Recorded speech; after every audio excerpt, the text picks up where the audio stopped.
guys, welcome back to another video lecture on Archbianum. So it's been a very long time I have uploaded a video here because I had my exams, so I got busy with the exams. दो मैं exam से एक दिन पहले ही पढ़ी, but exam के tension में वो वीडियो बनाने नहीं हो रहा था, तो वीडियो अपलोड नहीं हो सकी भाई. But right now let me tell you guys कि अब वीडियोस रेगुलरली आना स्टार्ट होंगे. आपके सेमेस्टर 2 के लिए जितने वीडियोस है पूरे अपलोड करने की मैं पूरी कोशिश करूंगी. Right, I hope the videos will be helpful and I got to know. Thank you guys. आप लोग मेरे को इंस्टाग्राम पे भी मैसेज करते हैं और थोड़े बहुत बच्चे कमेंट्स में भी बोल देते कि उनके वीडियोस अच्छे, मतलब मेरे वीडियोस हेल्पफुल है आपके लिए. सो सुन के बहुत खुशी होती. एंड जो लोग देख के भी कुछ भी नहीं बोलते, देखो आप बोलने से ना जरा हम भी मोटिवेट हो जाते भाई, हम भी मोटिवेट हो जाते वीडियोस और बना के डालने. बट जो भी बोले, thank you for your kind words guys. I hope मैं आगे भी ऐसी वीडियोस बनाती रहूँ. आई होप मेरे वीडियोस आपको ऐसे ही हेल्पफुल होते रहे. Right, so without wasting much of a time, पहले बहुत दिनों के बाद वीडियो बन रही है अपनी, तो ज़्यादा टाइम वेस्ट नहीं करेंगे, सीधा अपने टॉपिक पे जंप मारेंगे भाई. तो हेमिकॉर्डेटा अगर आपको याद है तो अपन सेमेस्टर 2 स्टार्ट कर दिए थे लास्ट वीडियो में. सेमेस्टर 2 का फर्स्ट वीडियो में बनाई थी, that was general characteristics of phylum Hemichordata, and in this video we are going to discuss the classification of phylum Hemichordata. Now when we talk about the classification, upon her video में discuss करते हैं generally ये general characters और classification के videos, I am sorry guys. तो ये क्या है, जनरली जनरल कैरेक्टर्स और क्लासिफिकेशन के जो आंसर्स है वो आपको एग्जाम में नहीं पूछते, बट इन केस पूछ लिए तो कैसा लिखना अपन हर वीडियो में डिस्कस करते. तो ये वीडियो में भी जरा अगर आप नए हैं तो सुन लो, अगर आप पुराने हैं तो आप फॉरवर्ड कर दे सकते हैं आगे वीडियो. तो अगर आपको जनरल कैरेक्टर्स पूछा गया तो आप खाली जनरल कैरेक्टर्स लिखना. यूजुअली जनरल कैरेक्टर्स अकेले तो नहीं पूछते, जनरल कैरेक्टर्स विद क्लासिफिकेशन पूछा जाता फॉर योर लॉन्ग आंसर.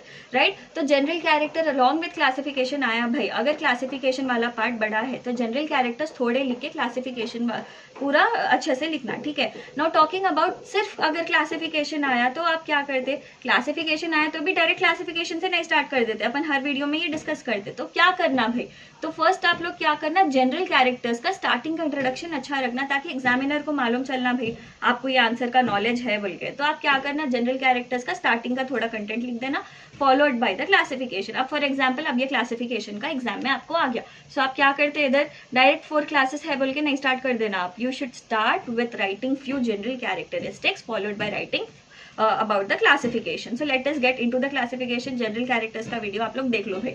ठीक है, नाउ मूविंग अहेड, ये जो हेमिकॉर्डेटा है, हेमिकॉर्डेटा के 4 क्लासेस है. ठीक है, फर्स्ट 2 क्लासेस थोड़े बड़े हैं, बड़े बोलते उतने भी बड़े नहीं है, ठीक ठाक है, लेकिन लास्ट 2 क्लासेस बहुत ज्यादा छोटे हैं. ठीक है, तो आप इजीली पढ़ ले सकते भाई. So let's get started. Class 1 जो है इन लोगों का है एंटीरोन्यूस्टा.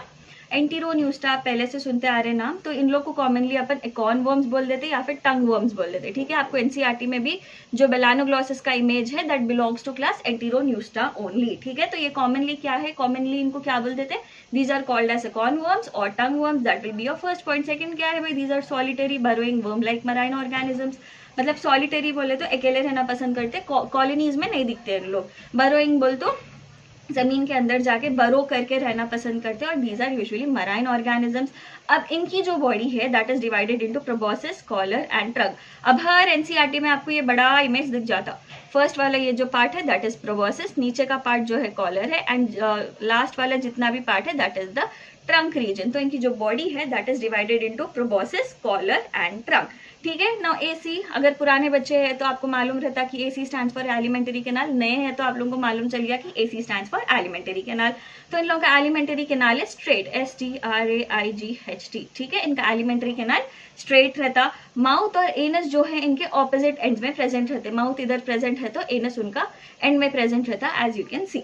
Right, hepatic caeca 2 pairs present है in the middle of the trunk. तो देखो, let me arrays everything for you here. ठीक है, अब यहाँ पे सिर्फ ट्रंक रीजन देखो भाई.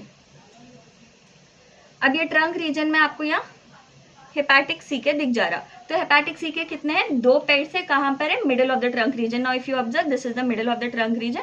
सो this organism has hepatic caeca which are 2 pairs and they are present in the middle of the trunk. Right, अब इनके पास रेस्पिरेशन के लिए गिल स्लिट्स प्रेजेंट रहते हैं which are U-shaped gill slits are present for respiration. Next comes sexes. Sexes इनके पास separate है, मतलब mail organism अलग रहता, फीमेल ऑर्गेनिज्म अलग रहता. मेल के पास मेल रिप्रोडक्टिव स्ट्रक्चर्स रहते, फीमेल के पास फीमेल रिप्रोडक्टिव स्ट्रक्चर्स रहते. तो ये मैंडेटरी डायलॉग हो गया मेरा हर वीडियो में. तो सेक्सेस सेपरेट क्या है आप सबको मालूम। अब इनके पास न्यूमेरस सैक लाइक गोनाड्स रहते हैं एंड डेवलपमेंट में और may not include tornaria larva. Know what is this tornaria larva? भाई देखो, अब डेवलपमेंट में थोड़े लार्वल स्टेजेस दिखते हैं। एक लार्वल फॉर्म हेमिकॉर्डेटा का है टॉर्नेरिया लार्वा, ठीक है। This is the characteristic feature of hemichordates. तो टॉर्नेरिया लार्वा ये जो क्लास है उनके पास टॉर्नेरिया लार्वा डेवलपमेंट के टाइम पर रह भी सकता है, नहीं भी रह सकता। थोड़े ऑर्गेनिजम्स के पास रहता है, थोड़े ऑर्गेनिजम्स के पास नहीं रहता। अब इसका example it is well known, that is balanoglossus, जो ये इमेज ही है, ठीक है। बेलानोग्लॉसिस इसका एग्जाम्पल हो गया। Next moving ahead, that was all about class 1, बहुत ईजी था, बहुत छोटा था। Now next comes the class 2 that is called as pterobranchia। अब pterobranchia क्या है भाई? सीडेंटरी है, सॉलिटरी और कॉलोनियल है। सीडेंटरी मतलब बहुत देर के लिए एक जगह बैठ जाते हैं उन लोग, ठीक है। सॉलिटरी और कॉलोनियल मतलब सॉलिटरी मतलब अकेले में भी दिख जाते हैं आपको या कॉलोनीज में भी दिख जाते हैं। अब इनका बॉडी जो है it is divided into proboscis and collar. अब ये जो प्रोबोसिस है it is tubular sucking organ and this proboscis will also have ciliated tentacles. अब ये जो सीलिएटेड टेंटिकल्स है फीडिंग करंट्स जनरेट करते हैं ताकि उनको खाना मिल सके, ठीक है। Next is the collar. Collar will have 2 और मोर टेंटिकुलेटेड आर्म्स। लेकिन लेट मी टेल यू, इनके पास टेंटाकुलेटेड आर्म्स है तो ये वाले क्लास के पास, कॉलर के पास will not have tentaculated arms. Tentaculated arms are absent, इनके पास एब्सेंट है, तो इनके पास 2 pairs of tentaculated arms present है, ठीक है। नाउ एलिमेंटरी कैनाल उनका स्ट्रेट था, इनका U shaped of alimentary canal है जो उनके ट्रंक में रहता। नेक्स्ट एनस जो है इनका डॉर्सल है, नियर माउथ है। तो माउथ और एनस अनलाइक द क्लास 1, इनका माउथ एनस आसपास आजू बाजू रहता, एक वेंट्रल साइड तो एक dorsal side. Anus is present at the dorsal side. Sexes जो है इनके सेपरेट रह सकते या यूनाइटेड रह सकते। यूनाइटेड रहे तो हर्माफ्रोडाइट भी बोल देते हैं अपन, सेपरेट है तो अपन डायशियस ऑर्गेनिजम्स भी बोल देते हैं, राइट। 1 और 2 गोनाड्स इनके पास दिख जाते। उनके पास न्यूमरस गोनाड्स थे। क्लास 1 के पास जब अपन डिस्कस कर रहे थे they had numerous gonads, but इनके पास आपको 1 और 2 गोनाड्स ही दिख जाते, ठीक है। इधर 1 और 1 pair of gonads we can say, right. Development में और may not involve larval stage. अब ये जो क्लास है, ये क्लास के पास 2 ऑर्डर्स अवेलेबल है भाई, वो क्या है? सेफेलोडिस्किडा एंड रैप्डोप्लूरिडा। अगर आप नाम मेंशन कर दिए तो भी बस है, नहीं तो आंसर ज्यादा लेंदी हो जाता है एंड आपको दूसरे आंसर्स के लिए प्लेस नहीं बस होती। तो इसके वास्ते आप खाली ऑर्डर के नेम्स भी मेंशन कर दिए तो बस है, या ऑर्डर्स अगर आप लिखना चाह रहे तो you can refer a good book and make your own answer, right. अब ये सेफेलोडिस्किडा का एग्जाम्पल है cephalodiscus and just a second guys, screen fluctuate हो रहा है।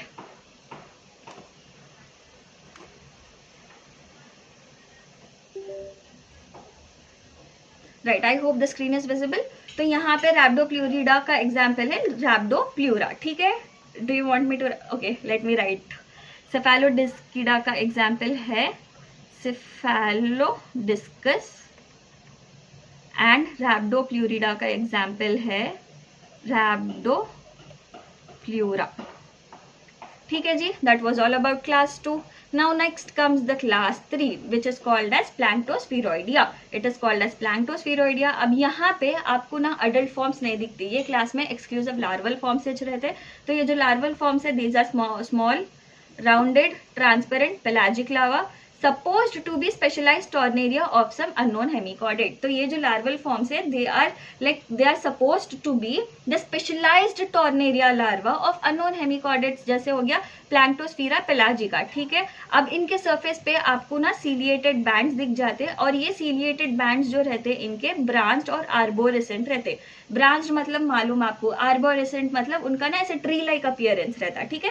तो उनके जो सीलिएटेड बैंड्स आपको सरफेस पे दिखते हैं, एक तो ब्रांच रहते हैं और ऐसे ट्री लाइक अपीयरेंस उनका रहता है, that's why we call it as arborescent. अब इनका alimentary canal just like the organisms in class 2 आपको यू शेप्ड एलिमेंटरी कैनाल दिख जाता एंड इनके adult forms are still unknown. तो जो भी लार्वल फॉर्म है दे आर कंसिडर्ड या फिर they are supposed to be the specialised tornaria larva of some unknown hemichordates. So that was all about the class 3। Now comes the class 4 that is graptolita.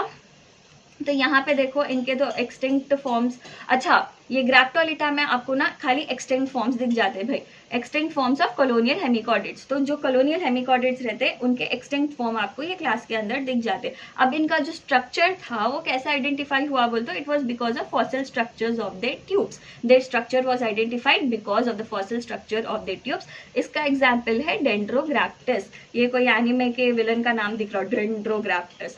तो इसका example I hope आपको याद रह जाता। इसके साथ अपना आंसर खत्म हुआ भाई। So I hope the video was helpful. If it was, do share it with your friends, do like it and do let me know in the comment section अगर आपको कोई भी डाउट है। एंड ऑल्सो वीडियो अच्छी दिखी तो एक comment भी कर दो भाई, कुछ भी नहीं जा रहा आपका, बस मैं मोटिवेट होती हूँ आगे वीडियोस बनाने के लिए। So that was it guys, take care, bye bye.